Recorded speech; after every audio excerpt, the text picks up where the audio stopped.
Hey there guys, I am here with my NXT 2024 Heatwave ratings, and going to this PLE, I was like, is it something to get excited about?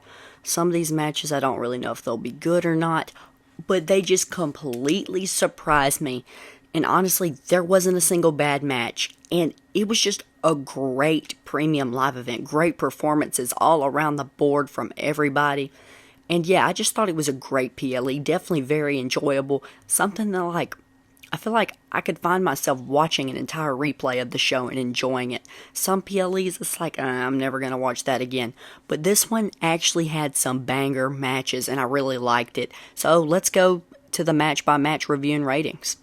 Starting off hot for the North American champion, you got Obafemi. Going into it was the champion taking on Wesley. And going into it, I figured it would be a great match. I mean, Wesley has put on great matches, arguably top 10 match of the year matches in past years. Obafemi has just been completely cooking in the ring recently. And so, yeah, I just think it could have been a great match, and it was. Honestly, it was even better than I thought it was going to be. They just overall work very, very good together. I think WWE, even maybe in the future of the main roster, could end up putting these two in the ring together just because the good chemistry they do have together. So yeah, it was just a great match. Obafemi actually did end up retaining. I kind of thought Wesley would get the belt back, but then at the same time, Obafemi is just completely undefeated. He can't be stopped right now. And I thought they did a great job. Obafemi will have a great future ahead of him. I see some people thinking he's going to be better than Braun Breaker. Do not think that. That's ridiculous. He will not be better than Braun Breaker, but he will be a good performer. So I am going to give this match an A-. It was a good performance. Next up is one I was so excited for. The first time Kalani Jordan is going to be defending her Women's North American Championship, and she's taken on Sol Ruca. And these two are both two of my top 5 favorite women's wrestlers in NXT. I think they're both amazing. Sol Ruca is just a great performer, very clean with her moves, constantly putting on great matches. And Kalani Jordan is the same. She's very, very young, and she's just getting started, but she's already so good. And I really enjoyed this match, and just looking on Twitter and looking at other people's grades, people are loving this match, and I see why. I mean, these ladies were doing things that we've never seen people do before in this match, just completely fast paced. You can't turn your eyes from it because of how quick they're moving, how good they're moving. So yeah, just very, very entertaining. I am going to give this an A. I thought these ladies had a great performance in this match, and both looked completely good. And in these matches, sometimes you'll get a few botches. They'll mess up. This really wasn't the case. We didn't see much of any botching at all. They were completely clean with all of their moves, and so great to see. And I forgot to say, Kalani Jordan did retain in this match. You move on to one that I was so excited for. You got my personal favorite thing going in NXT right now. I'm just a huge Chase U fan, and they're taking on two of my other favorites in NXT. I love Nathan Frazier. He is so good, and Axiom's good too. And so I knew it was going to be a great match because Axiom and Nathan, they got that good high-flying abilities. Duke Hudson's actually very, very good in the ring. And Andre Chase can do some things that you didn't think he could do, such as the nice Canadian destroyer that he hit in the middle of this match. But it kind of just showed the crazy moves that Chase U can do that you didn't think they could do, like putting them through a Spanish fly, and I just mentioned the Canadian Destroyer, just a bunch of different things.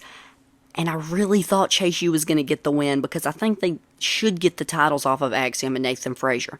They're great, but I want them to come up with a team name. I don't like when they just throw two guys that mesh well together and they don't create an actual team. Plus, I think Nathan Frazier could do more, honestly, by himself as a solos competitor, and I think Axiom could be good maybe in another tag team. I don't know how well he would go by himself, but I just think they don't really need each other to be that good of a performer. So, and I think that Chase U needs to win the tag titles. They completely deserve it. They've been cooking in NXT, great segments, great matches. I thought they should have won it, but they didn't. But even though I do disagree with the booking decision, I thought it was still a great match, so I'm going to give it an A-.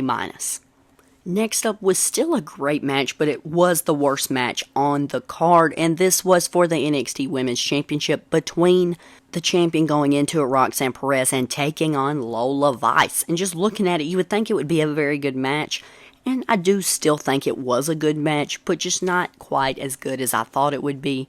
But like I said, it was still good, and Roxanne Perez ended up retaining. There's not too much I can say about it. I thought they both looked very good in this match. And at the end, Roxanne ended up hitting like 3 pop rocks, one being botched, but that's what got her the win. So I am going to give this match a B, and that's the lowest grade that this card gets. So hey, it's a very good PLE. Now it was time for the main event, and honestly, this match going into it, I didn't think it would really be that good, honestly. But I want WWE to realize that Trick Williams, although I say on the channel a lot that he's not that great of an in-ring performer, but that's mainly in one-on-one matches. When he's in just a 1v1 singles match, he doesn't work as good when he's in like a triple threat, a fatal 4-way, when there's multiple guys in the ring. I feel like he does good at kind of jumping right into the action, but when he's just constantly in the action, that's when he starts making his mistakes. And so start putting him in these 4-way matches, and I think most of his matches would be very good. And I mean, Shawn Spears is a great performer, but he's not one that you're going to see put on like a 5-star match. Neither is Ethan Page. But the secret to this match was Javon Evans, the youngest guy in this match, and they completely, it's like they told him, all right, you're the youngest guy, you need to show how good you truly are, and he did that and more. Javon Evans was just, honestly, I don't even think we saw one botch from him, and he was in the ring basically the entire time, completely carrying the entire match. But I don't mean to say carry, because everybody really did get great moments. Trick had his great moments. Ethan Page had his great moments, and so did Shawn Spears. But Javon Evans is just the MVP of this match. I want to see him versus Montez Ford, just because of when he does his cutter, he goes so high up in the air, and he just does so many cool things that we've never seen before in the WWE. And just from when we first started seeing him in NXT Level Up, you can already see signs of improvement and that he is getting better and better by the day. So Javon Evans is something special. My only issue with this match is I really didn't like the ending that much. It's going to be kind of hard to explain what they did, but if you watch the show, you know exactly what I'm talking about. So Trick Williams, his jumping knee that he does, he's kneeing everybody in the face. Javon Evans is laid out, so he knees Ethan Page in the face. Ethan Page lands on Javon Evans, not on purpose. He just gets knocked out on top of Javon Evans, and it happens to be right when he knocks over Ethan Page. Shawn Spears pulls out Trick. And so then, there Ethan Page is on top of Javon Evans. 1, 2, 3. Ethan Page is your new NXT champion. I mean, it's definitely deserved. I think Ethan Page is a great performer, but I do kind of wish they did it another way. Just because after how much they were just going crazy and cooking, just great overall. And I feel like that's not a way you want to end that good of a match. So yeah, Ethan Page got the win. I am going to give this match an A. But Javon Evans' performance was an A+++. Javon Evans, I don't even know. Like, he is going to be so good.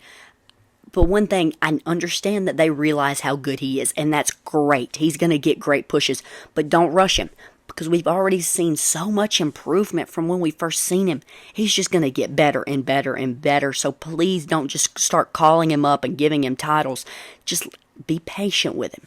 And so now it's like, what are they going to do? Ethan Page is the new champion, but Trick didn't get pinned. Is Trick going to get a rematch? Will he win it back? But then also Javon Evans kind of got cheated out because he wasn't even purposely pinned. So then that makes sense for Javon Evans to get a title shot.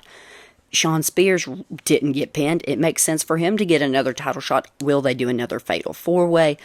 Will Trick get called up? I don't quite know if he's ready for call-up yet. I don't want them to just call him up and then him just fall in, because we know he's very, very over. He would be over when he gets called up, but I feel like the momentum would probably die very fast, because there's just so much talent on the main roster right now. I feel like if you throw somebody like Trick in there, he's just going to sink.